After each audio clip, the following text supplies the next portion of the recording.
بسم اللہ الرحمن الرحیم۔ یہ اس حدیث سے متعلق سوال ہے کہ کیا کوئی ایسی حدیث ہے جس میں یہ ہو کہ عالموں کو جہنم کی ایسی وادی میں ڈالا جائے گا جس سے جہنم بھی پناہ مانگتی ہے؟ تو جواب میں عرض ہے، غالباً یہ ترمذی میں ایک روایت آئی ہے، اس کی طرف اشارہ ہے۔ وہاں عالم کا اگرچہ لفظ نہیں ہے، قراء کا لفظ استعمال ہوا ہے۔ البتہ قراء کی تشریح میں دونوں بات علماء نے لکھی ہیں۔ اس بات کو بھی لکھا ہے کہ بہت زیادہ قرآن پڑھنے والے اس سے مراد ہو سکتی ہیں، اور یہ بھی مراد ہو سکتا ہے کہ اس سے قرآن مجید کا علم رکھنے والے مراد ہوں، لیکن دکھاوا کرنے والے۔ آگے جو الفاظ ہیں اصل وہ اس طرح سے ہیں۔ حضرت ابو ہریرہ رضی اللہ تعالیٰ عنہ اس کو روایت کرتے ہیں کہ رسول اکرم صلی اللہ علیہ وسلم نے ارشاد فرمایا، تم لوگ تعوذوا باللہ من جب الحزن یا جب الحزن، کہ تم لوگ جو جب حزن ہے اس سے پناہ مانگو، یعنی غم کے کنویں یا غم کے خندق سے پناہ مانگا کرو۔ صحابہ نے عرض کیا کہ حضرت یہ کیا چیز ہے؟ تو اللہ کے نبی صلی اللہ علیہ وسلم نے ارشاد فرمایا، وادن فی جہنم یتعوذ منہ جہنم کل یوم 400 مرہ، کہ جہنم کے اندر ایک وادی ہے جس سے خود جہنم پناہ مانگتی ہے روزانہ 400 مرتبہ۔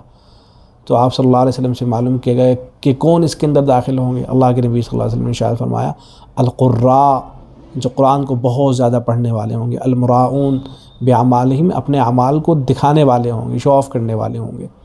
اس پر معرف الحدیث کے اندر حضرت مولانا منظور نعمانی صاحب رحمۃ اللہ علیہ نے جو عنوان قائم کیا ہے وہ یہ ہے، ریاکار عابدوں اور عالموں کو جہنم کا سخت ترین عذاب۔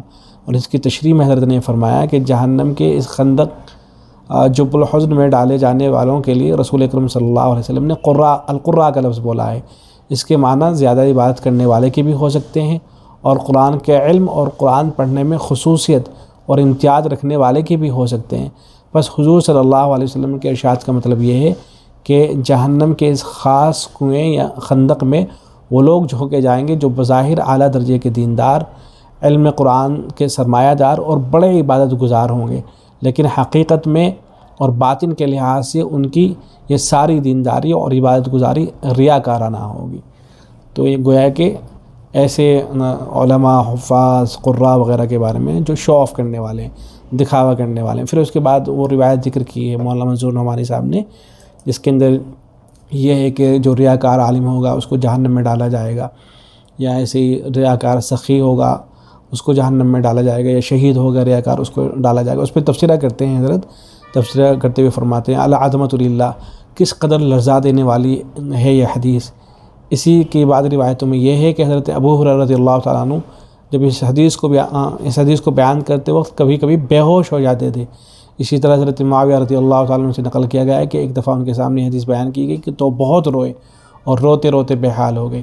اس حدیث میں جن 3 اعمال کا ذکر ہے، یعنی علم دین کی تحصیل و تعلیم، قرآن مجید میں مشغولیت اور رائے خدا میں جانی اور مالی قربانی، ظاہر ہے کہ تینوں اعلیٰ درجے کے اعمال صالحہ میں سے ہیں، اور اگر اخلاص کے ساتھ یہ عمل ہو تو پھر ان کا صلہ بلا شبہ اللہ تعالیٰ کی رضا اور جنت کے اعلیٰ درجات ہیں۔ لیکن یہی اعمال جب دکھاوے اور شہرت کے لیے یا اسی قسم کے دوسرے دنیاوی مقاصد کے لیے کیا جائے تو اللہ کے نزدیک یہ اس درجے کے گناہ ہیں کہ دوسرے سب گنہگاروں، چور، ڈاکوؤں، زناکاروں سے بھی پہلے جہنم کا فیصلہ ان کے لیے کیا جائے گا، اور یہی سب سے پہلے جہنم میں جھونکے جائیں گے۔ تو یہ ریاکاری ہے در حقیقت، جس کا وبال ہے یہ کہ جو لوگ ریاکار ہوں گے، چاہے وہ کتنے ہی بڑے عالم دین کیوں نہ ہو، ریاکار کتنا ہی بڑا عابد کیوں نہ ہو، اور ریاکار سخی کتنا ہی بڑا کیوں نہ ہو، یا ریاکار وہ اللہ کی راہ میں شہید کیوں نہ ہو جائے، لیکن اس کو جہنم کے اندر ڈالا جائے گا۔ تو یہ روایت ہے، امید ہے کہ بات واضح ہو گئی ہوگی۔ السلام علیکم ورحمۃ اللہ۔